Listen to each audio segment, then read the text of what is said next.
Hey everyone, this is a clip from a recent episode of the Men of Steel podcast where we talk about Superman and Superman adjacent topics. If you enjoy this clip, check out the podcast. You can find it at certainpov.com or wherever you get your shows. It was kind of interesting, and the story is littered with a million beats that feel like they should have more meat behind them. And one of them was this friction between the SPs and the Lanterns, right? Yeah. There seemed to be something about that because the Lantern is like, yeah, we don't deal with everybody in SP space. So, which is what inspires Cal to actually create his Legion, at the end of the day. But it's just this interesting question of like, okay, well, what's this about? And I was kind of curious about that, but it never gets really addressed again. So, well, they kind of talk about it like where the SP, you have to pay for SP protection. And I was like, that's okay.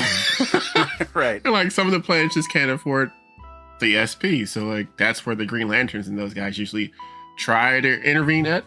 But like he said, like the Green Lantern says, I forget his name, but this is right when the Daxam has been destroyed, cough cough, and there was the Sinestro Wars had just taken place.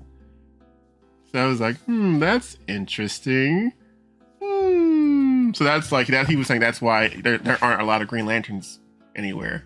Yeah. Yeah, the Daxam one especially is like a oh shit moment. Right. In classic Legion backstory, right? The Daxamites destroyed Tron. And in this scenario, Daxam was wiped off the face of the universe, whereas the Tronites are living large and, doing their thing. Yeah. Two very powerful races can only have one. Yeah. There can only be one. That's right. Great Highlander. Exactly. Yeah. And then there's the Sinestro War, which I took to be like earlier in the timeline, just like a reference to like why they were so weak. But who can really say on that one? It certainly predates any of like the Sinestro core concepts or anything like that. And I think it's just like fun buzzwords to throw out there, being like, oh yeah, I guess that would make sense why we wouldn't have so many Green Lanterns. Remember, if you like the clip, after you're done liking and subscribing, check out certainpov.com where you can find more episodes of the show as well as a ton of other great shows.